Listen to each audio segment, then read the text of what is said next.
ఆంధ్రప్రదేశ్ రాష్ట్ర ప్రజలకి, నెల్లూరు జిల్లా ప్రజలకి చెప్పదలుచుకున్నాను. నేను 2020లో జూలై 2వ తేదీ దేశం మీద మొత్తం కరోనా వచ్చిందని చెప్పి దేశాన్ని అందరికీ భయాందోళన చేసి గందరగోళం చేశారు. కానీ రాష్ట్ర ప్రభుత్వ వారికి అప్పుడు కరోనా లేకపోయినా ఈ ఫోన్ ట్యాగ్ చేసి జనాల్ని ఆధార్ కార్డు వైరస్ అని చెప్పి తీసుకొచ్చి వైరస్ కలిపి కరోనా లేకపోయినా ఉందని చెప్పి జనాలు భయాందోళన చేసి మేము ఒక కరోనా ఈ క్యాన్సర్ పేషెంట్ని నెల్లూరు తీసుకొని పోతే గవర్నమెంట్ హాస్పిటల్కి అతనికి ఏం టెస్టులు చేయకుండానే అతనికి ఆధార్ కార్డు లేకుండానే కరోనా అని చెప్పారు. మాకు కరోనా అని చెప్పి అతనికి ఏమీ లేకపోయినా కూడా అతనికి ఆయన దిక్కుడు అన్నం లేకుండా నీళ్లు తాగకుండా అతను చనిపోయాడు. కానీ అతను కరోనా అని చెప్పి ఆధార్ కార్డు లేకుండా ఏమీ లేకుండా ఈ ఫోన్ ట్యాగ్ వల్ల 2020లో ట్యాగింగ్ చేసి అతనికి కరోనా అని చెప్పారు. కరోనా అని చెప్పి మమ్మల్ని ఒక 10 మందిని ఇక్కడ ధనలక్ష్మీపురం నారాయణ జూనియర్ కాలేజ్ దగ్గరికి తీసుకొచ్చారు. ఇక్కడ కాలేజీలో పైన చూస్తున్నారు కదా, ఈ పైన అపార్ట్మెంట్లో పెట్టారు మమ్మల్ని. అక్కడ పెట్టినప్పుడు మాకు ఎంతో ఆశా వర్కర్లకి అప్పుడున్న ఏఎంఎల్కి మాకు ఎంతో ధన్యవాదాలు. వాళ్ళు తీసుకొచ్చి ఇక్కడ చేరవడం వల్ల 30 కేజీలు ఉన్న వాళ్ళు 60 కేజీలు, 60 కేజీలు ఉన్న 70 కేజీలు అయ్యారు. రోజు వాళ్ళు తిన్నంత ఫుడ్ వాళ్ళు రోజు సాయంత్రం, రోజు మధ్యాహ్నం 100 గ్రాముల చికెను, ఉదయం పరోటా, సాయంత్రం వచ్చి రోటీ అవన్నీ ఇస్తుండేలేకి జనాలకి ఇంకెళ్ళకు బాధలుసుకోలేదు. మాకు సాయంత్రం అయితే చాలు వాళ్ళు ఆకలి అనేది మాకు కావాలి, ఆకలి రమ్మను అని కేకలేసేది. కానీ ప్రభుత్వ వారు ఎంతో మంచి పని చేశారు. కరోనా లేకపోయినా వచ్చిన వాళ్ళకి సాయంత్రానికి వాళ్ళకి 30 కేజీలు ఉన్న వాళ్ళు 60 కేజీలు, 60 కేజీలు 70 కేజీలు అట్లా మనుషులు బాగా ఊరిపోయి ఇళ్ళక బొమ్మను కూడా పోయేది లేదు. కరోనా అని చెప్పి జనాల్ని భయాందోళన చేసి ఎంతో సేఫ్టీ చేసి జనాల్ని బాగా చేశారు. అది ఎట్లా ప్రభుత్వ వారు బాగలేని మనిషి కూడా బాగా కోలుకున్నాడు. ఆ రోజు ఎంత తిన్నా సరే బాగా హుషారుగా ఉండేది. చాలామంది నీరసంగా ఉన్నవాడు కూడా బాగా ఫుల్గా తినేసి నిద్రపోయేది.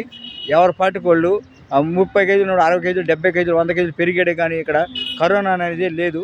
ఈ నెల్లూరు జిల్లా ప్రజలందరూ బాగుండాలని, ఈ రాష్ట్ర ప్రజలందరూ బాగుండాలని మాకు ఎంతో 2020లో సౌకర్యంగా మాకు భోజనం పెట్టి ఇక్కడ నారాయణ జూనియర్ కాలేజీలో మాకు ఎంతో సౌకర్యంగా చేశారు.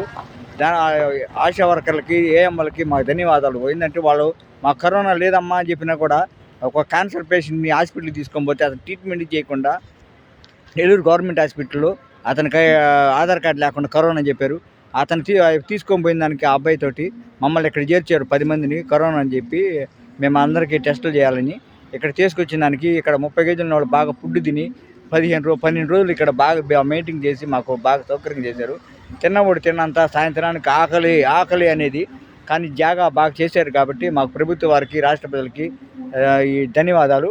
అందరూ బాగుండాలి. ప్రతి ఒక్క పేదవాడు, ప్రతి ఒక్క పేదరాలు, ప్రతి ఒక్కరు బాగుండాలని నేను కోరుకుంటున్నాను. రాబోయే రోజుల్లో మన ఆరోగ్యం అందరికీ రాబోయే రోజుల్లో ప్రతి పేదవాడిని చంపకుండా ప్రతి గవర్నమెంట్ హాస్పిటల్లో ట్రీట్మెంట్ చేయాలి. ప్రతి ప్రైవేట్ హాస్పిటల్లో ఎక్కువగా కిడ్నీలు అయిన పోతుంది. మెగాస్టార్ చిరంజీవి సినిమా ఠాగూర్ సినిమాలో ఎట్లా హాస్పిటల్ గోల్మాల్ జరుగుతుంది అట్లా ఈ రాష్ట్రం నెల్లూరు జిల్లా అంతటా జరుగుతుంది. రాబోయే రోజుల్లో ప్రజలు అప్రమత్తంగా ఉండాలి. మీరు ఎక్కడికి పోయినా సరే అతి జాగ్రత్తగా ఉండాలి. గవర్నమెంట్ హాస్పిటల్లో ఏంటంటే ఠాగూర్ సినిమాలాగా జరుగుతుంది నెల్లూరు జిల్లాలో గవర్నమెంట్ హాస్పిటల్లో, ప్రైవేట్ హాస్పిటల్లో ఈ రాబోయే రోజుల్లో అతి జాగ్రత్తగా ఉండాలి. ప్రతి పేషెంటు, ప్రతి పేదవాడు, ప్రతి పేదరాలు ప్రజలందరూ బాగుండాలని నేను కోరుకుంటున్నా. చూడండి, నేనున్న క్వారంటైన్లో ఉన్న రూమ్ అది పైన. నేను ఇప్పుడు నెల్లూరు ధనలక్ష్మీపురం నారాయణ జూనియర్ కాలేజ్ దగ్గర ఉన్నాను. అందరూ బాగుండాలని కోరుకుంటున్నా. ఈరోజు చూసి ఇక్కడికి వచ్చాను. మేము 2020 జూలై 2వ తేదీ ఇక్కడికి తీసుకొచ్చారు మమ్మల్ని క్వారంటైన్కి. ఇక్కడ తీసుకొచ్చి మమ్మల్ని 12 రోజులు ఉండిచ్చారు. అలాగే ఈరోజు జూలై మళ్ళీ 12వ తేదీ మమ్మల్ని ఇంట్లోకి పంపించారు. కానీ వచ్చేటప్పుడేమో సన్నంగా ఉన్నారు, పోయేటప్పుడేమో ఇంతలాగా లావు అయిపోయి నడవలేక ఆమెను పట్టుకొని పోయారు. అంతలా ఫుడ్ మాకు ఇక్కడ వదిలే కొంది పరోటాలు, 100 గ్రాముల చికెను, రోటీ, ఇడ్లీ ప్రతి ఒక్కరు పెట్టారు. మాకు బాగా సౌకర్యంగా చేశారు. కానీ బాగా సౌకర్యం చేసిన దానికి ప్రభుత్వ వారికి నా ధన్యవాదాలు. ఇక్కడ అందరూ బాగుండాలి. రాష్ట్ర ప్రజలు, నెల్లూరు జిల్లా అందరూ కోరుకుంటున్నా. ఓం నమః శివాయ.